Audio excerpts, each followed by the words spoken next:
Bonjour tout le monde et bienvenue dans ce nouvel épisode de podcast.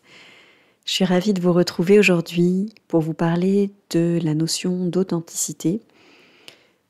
J'avais envie de vous partager les réflexions que j'ai autour de cette notion, de cette recherche que l'on constate qui est de plus en plus présente sur les réseaux sociaux, dans nos cheminements intérieurs finalement, de contacter qui l'on est.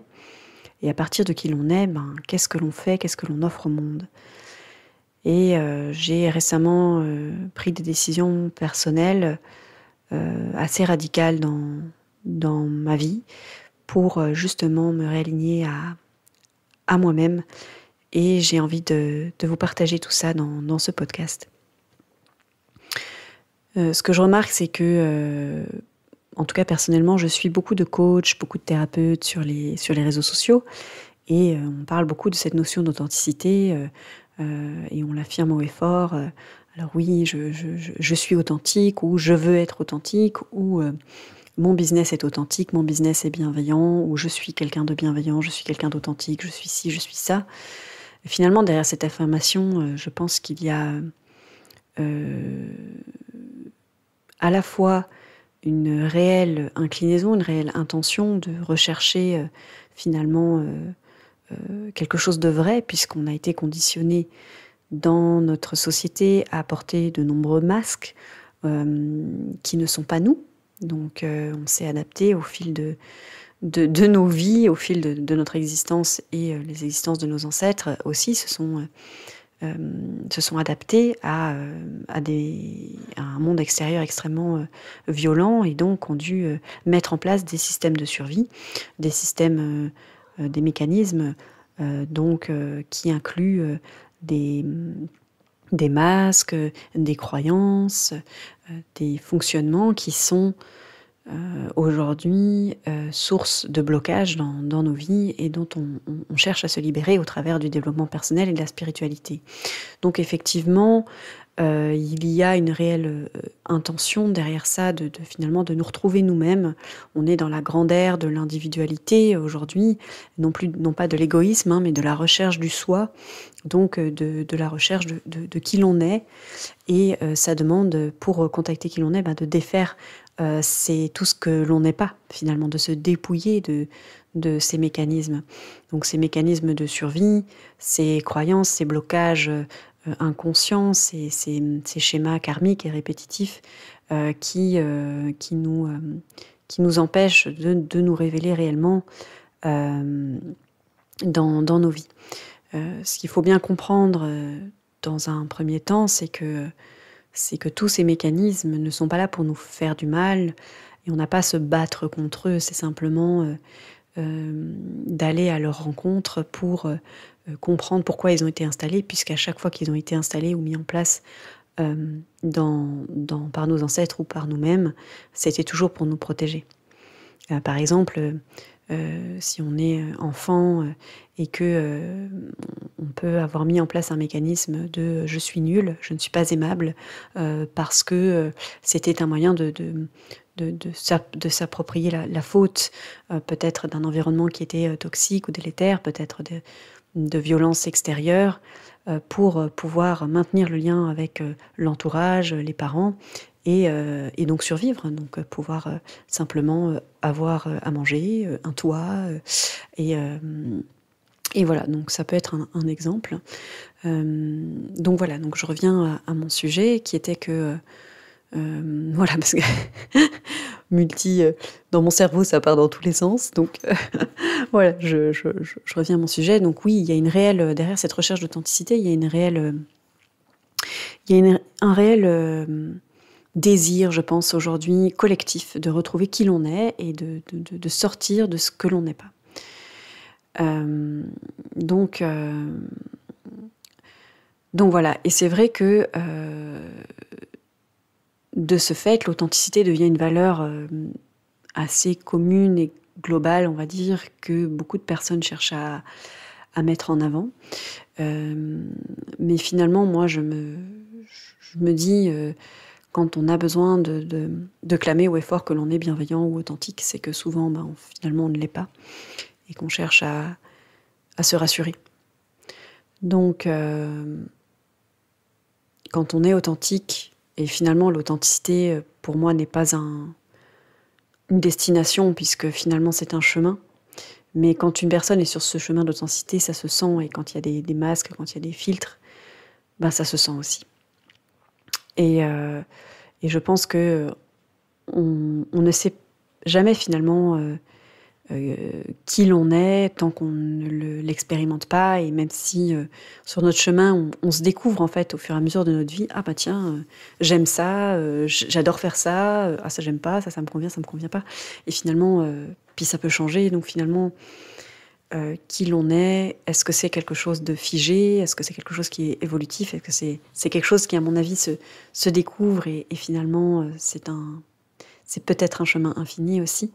Mais l'idée, c'est de se rapprocher de plus en plus de finalement ce qui nous met en joie, ce qui nous fait vibrer, ce qui nous fait plaisir, ce qui nous fait envie, voilà, au plus profond de notre être.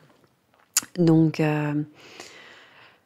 voilà, je pense qu'il y a une grande recherche de ça aujourd'hui, et donc personnellement, moi je suis sur ce chemin-là, comme beaucoup d'autres, et je me suis rendu compte encore de couches que j'avais, et puis c'est totalement ok, puisque on est tous en chemin par rapport à ça, et j'en ai certainement encore beaucoup d'autres à retirer, mais disons que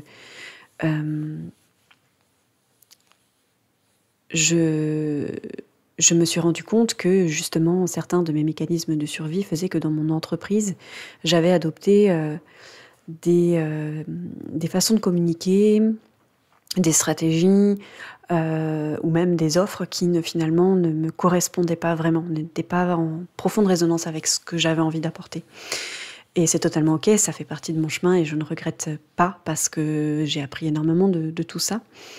Mais finalement, je me suis rendu compte que certaines choses, certaines de mes offres ne me convenaient plus.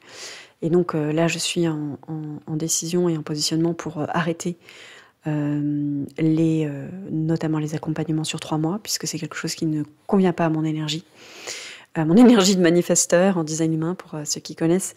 Voilà, je sens que voilà, de maintenir un process de A à Z, et de faire tout, parce que finalement je suis une personne multipotentielle, je sais faire beaucoup de choses, j'ai beaucoup de compétences, mais toutes les compétences que j'ai ne me font pas profondément plaisir, ou ne me mettent pas forcément complètement en joie quand je les propose au monde, notamment la naturopathie. Même si j'aime beaucoup la naturopathie, j'ai fait 3 ans de formation pour me former à la naturopathie, j'ai des compétences par rapport à ça, mais voilà, je n'ai pas envie de faire que de la naturopathie, et même aujourd'hui je n'ai plus envie de faire de naturopathie, sauf très occasionnellement pour une consultation par-ci par-là, et parce que j'ai envie quand on me fait une demande particulière, et c'est totalement ok. Mais voilà, mon entreprise n'est pas basée là-dessus. Donc ça, je le savais depuis longtemps. Mais voilà, j'ai essayé l'accompagnement premium sur 3 mois, et je me rends compte que c'était pas ce qu'il me fallait non plus, et c'est par l'expérience, ma ligne 3 en design humain. Et voilà, et fait ses essais-erreurs, et puis c'est totalement ok. Donc toutefois, voilà, j'avais quand même encore à l'intérieur de moi certaines libérations émotionnelles à faire vis-à-vis de l'échec que j'ai fait dernièrement. Une partie de moi avait l'impression d'être en échec, et voilà, je suis rentrée en contact avec cette partie pour la libérer aussi. C'était aussi un mécanisme transgénérationnel, donc que j'ai libéré récemment grâce aux techniques et à ma compréhension du système nerveux et des mémoires du corps. Mais voilà, tout ça pour vous dire que finalement, voilà, moi-même, peut-être certains l'ont senti, peut-être en me suivant, que voilà, il y avait dans ma façon de communiquer quelque chose de pas totalement moi.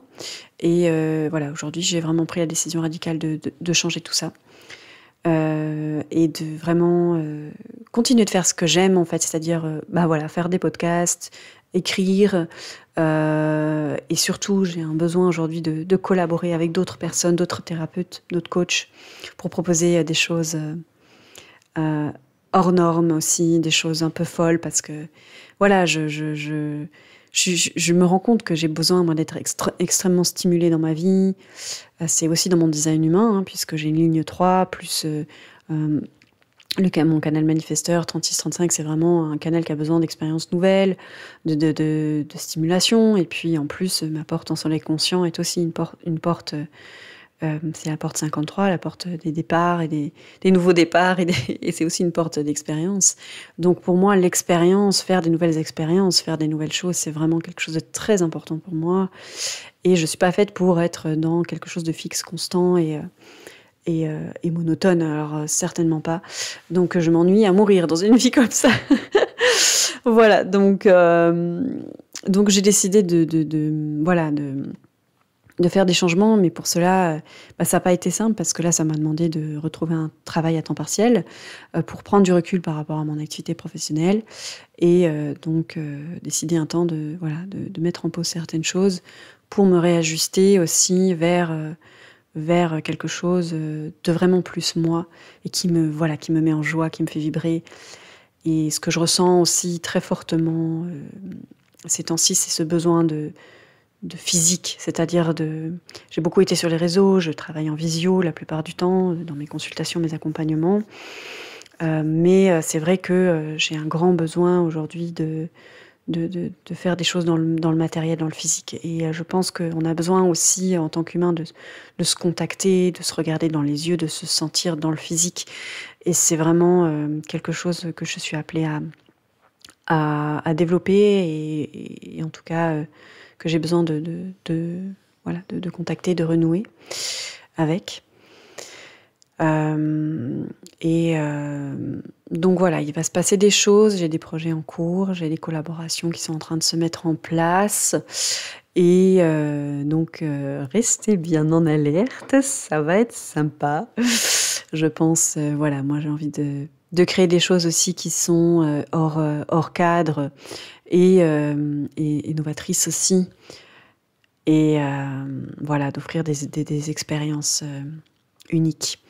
Donc qui me fassent tout autant vibrer que les personnes qui vont se joindre à moi dans cette aventure.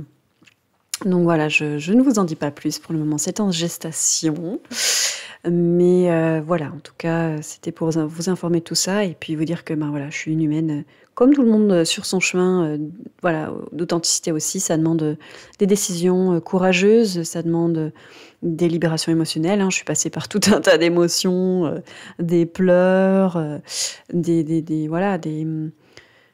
inconforts, mais pour une plus grande libération derrière, hein. Donc voilà. Je suis en chemin vers ça, et pour contacter vraiment qu'est-ce que je veux faire, comment je veux le faire, quelle est ma vision, et m'autoriser à sortir des étiquettes, des dogmes et des cases aussi, des méthodes fixes et rigides qu'on trouve aussi dans l'entrepreneuriat, le business. Alors il faut faire ci, il faut faire ça, puis on entend tout et son contraire. Et moi j'entends des coachs business qui sont jamais d'accord entre eux, puis finalement tu te dis non, mais voilà, au bout d'un moment il faut que j'arrête d'écouter un tel ou un tel, et que je m'écoute moi, en fait. Donc là on est vraiment dans cette recherche aujourd'hui de ok, on me propose telle méthode, mais qu'est-ce qui résonne vraiment avec moi, et qu'on vienne pas me dire que je suis pas assez engagée, ou pas ci ou pas ça. Si je ne fais pas telle méthode, non, c'est parce que j'ai une relation avec moi-même, je prends un engagement avec moi-même, de rester en lien avec moi-même, et de ne pas donner mon pouvoir à l'extérieur. Et c'est ça l'authenticité aussi, c'est garder son pouvoir à l'intérieur, et ne pas se laisser dicter sa conduite, ne pas se laisser dicter ses choix, ne pas se laisser dicter sa vision, peu importe ce qu'on a à offrir au monde, ou les décisions qu'on a à prendre, ses relations, par l'extérieur. C'est de soi à soi et personne d'autre. Même si bien sûr l'extérieur peut nous inspirer, peut nous guider, mais il faut toujours qu'il y ait une validation à l'intérieur. C'est ça la souveraineté. C'est ça, souveraineté et authenticité sont vraiment deux concepts qui marchent main dans la main. Donc Donc voilà, pour les changements, je reste disponible pour tous ceux qui ont besoin de guidance par rapport au design humain, parce que ça, c'est vraiment un outil que je chéris et que j'aime profondément. Les séances de design humain que je fais sont toujours riches en exploration et j'utilise aussi mon intuition et ce que je capte dans l'échange pour guider et orienter vos questionnements, vos besoins en fonction de votre design. Et voilà, donc je suis disponible pour les manuels de design humain, les séances de design humain, des séances de libération des mémoires du corps aussi, s'il y a besoin, à la carte. Et puis, pour toute autre demande, je m'adapte et je crée en fonction de qui vous êtes et de vos besoins. Donc, n'hésitez pas à me contacter si le cœur vous en dit, pour voilà, incarner de plus en plus qui vous êtes aussi, puisque moi, je pave ce chemin à vos côtés, avec joie et douceur. Voilà, et bien, bonne journée, bonne soirée à vous. Je vous envoie plein d'amour, plein de soutien, plein de douceur. Et je suis là si jamais vous avez besoin de soutien, d'écoute, avec grand plaisir. À tout bientôt.